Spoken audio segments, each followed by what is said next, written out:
what does success look like in like a virtual engagement space, given that we have all these data points? Like what metrics should we be looking at? Yeah, I think I would look first at the process, right? Because we can do things differently doesn't mean we have to do the same way. So if you think about the current process is typically where an individual homeowner or occupier decides to take an action, right? Either that action is because they're aware, or they've been made aware, or they got a flyer from, I'm in Vermont, so Efficiency Vermont, all those kind of things. That's a very sort of random process, right? So, out of the 500,000 customers a utility might have, you rely on a sort of random chances that some of them are going to start a process, right? That process could be buying something and applying for a rebate, because I bought a new fridge and I've got Energy Star, or it could be asking for an assessment of my home because, I want to take some action. Maybe I'm doing some other construction and I want to make that energy efficient. Well, if we're going to change the process and use, we kind of have to do that process if we got to go to someone's house. Sure. Right? We can't proactively walk our way through 500,000 houses, starting with the northernmost town to the southernmost town or something. That's not going to be practical. But if we're doing it off of data, we can start with a very broad funnel, which is fairly easily analyze every house, right? Mm-hmm. Analyze those that have the opportunities. So those are the ones we reach out to. And we can reach out with very one-to-one messages. If you've analyzed my house and you've got a pretty good sense that my problem is insulation, because you're looking at weather sensitivity and looking at modeling and everything else, then you can not only reach out to me as a good candidate worth spending money on, versus maybe Tree at your house. Your house might have been built just last year. You're in the business, so you sort out a very energy efficient house. Mm-hmm. Well, if I know that from the data, I'm not going to spend my time doing mailings to you necessarily, right, because you don't have the potential savings. Right. Come to my house because I've got a 50-year-old home, and obviously you can see in the data that it needs help. So if you're doing that, that lets you really rethink the process, right? So you focus on the houses that have the best potential. You reach out with individual messages to those people that can resonate. The last thing you want to do is send me a message.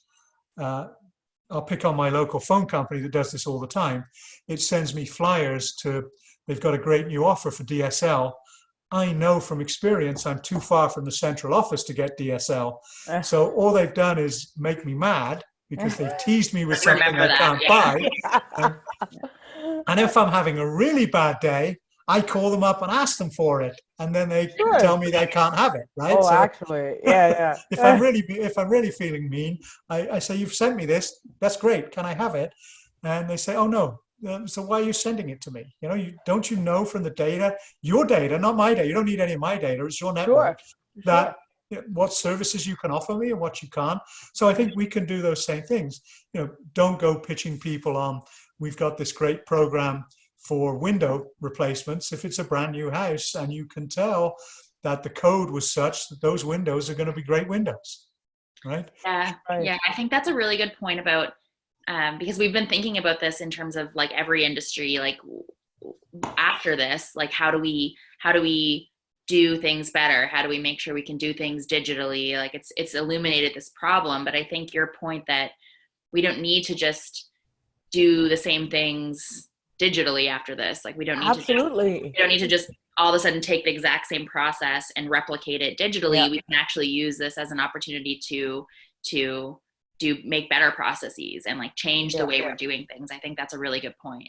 Yeah. And then when you rethink those processes, the metrics flow out of that, right? Mm-hmm. It's going to be optimized spend on marketing, hopefully more engagement, hopefully better conversions, because the whole idea of an audit, it's not a goal, it's a step towards a goal. The goal is the measure, right? So that to the extent you can keep as much money as possible focused on buying down the cost of the measure with a rebate or whatever it is, and you're putting your money to work, and the more of that money that goes to the KWH rather than that goes to the other parts of the process, the marketing spend, the cost of the assessment, Yeah. the travel costs of going to the house. That's not where we want to put the money, right? We want to put the money to the people, and then you can add on to that, how do we help those people that maybe we prioritize that money for low income and some of those kind of things. Some recent data I think showed that about 50% of the people in the US are worried about their utility bill, and about 16 or 17 think they have trouble paying it. So, we can put the money there. I was thinking about, in preparation for this, I was going to, if I could go out and get it done, put a t-shirt together that said "money to the measure," because I think that's what we've got to do, is get the money to the measure and be as efficient as we can with all the other stuff. Yeah, I think if I totally agree, but I think if I was playing devil's advocate, I would say that, we've been delivering energy efficiency programs, especially in a regulated capacity, for a long time, and we know exactly what to expect of these various processes. We know how many savings we can claim from different actions, whether that's marketing or whether that's an actual measure. So I think, the pushback I would say is, well, if we change these processes, then how do we measure and evaluate the programs? Like, what does it mean for M&V?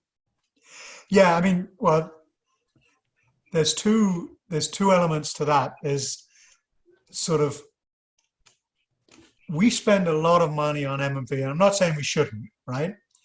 Not necessarily to make sure we're as efficient and effective as possible, but in large part to make sure we're as compliant as possible, right? So, in crazy, I think I remember a former colleague of mine throwing out the idea that if we abandoned M&V, right, was the wastage of money going to be less or greater than the amount we spent on M&V? Right. So, and I'm not saying abandon M&V, but I think that's a valid question, right? We spend a lot of money on M&V because we want to count for it right. We don't want to, understand that it was free ridership. We're obsessed with free ridership. Yeah. Right?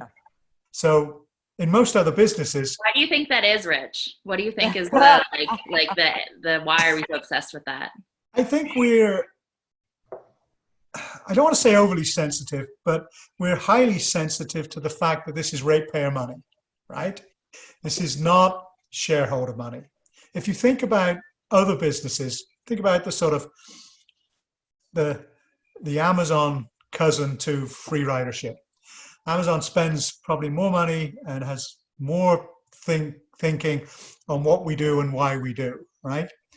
But if someone just randomly goes and spends another $1,000 on Amazon in a year that they didn't predict, they don't say, well, we better send that $1,000 back because we weren't using our analytics properly.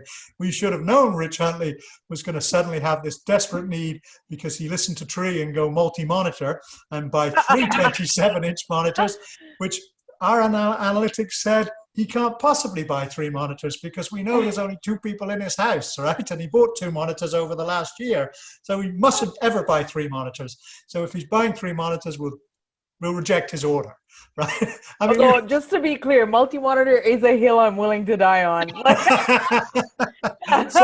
so we would send that, so we're worried about the fact that, people got into our program that sort of by accident. Maybe we should just be thankful that they got into our program by accident. So I think we've got to rethink M&V, and I think we can do that with some of the same data. Right? The analytics we do to analyze the home, how we can leverage that to how we analyze our funnel, how we progress people through that, then maybe we can get away with less money spent on M&V because we've done so much data capture during the process. We have so much understanding of how we progress people through this funnel that maybe we can do that rather than saying, okay, we have to use whatever method, a sampling method after the fact, or we have to start thinking of control groups who don't participate. So I think this whole data can create a rethink for M&V as well, ideally to make it as cost effective as possible. Sure.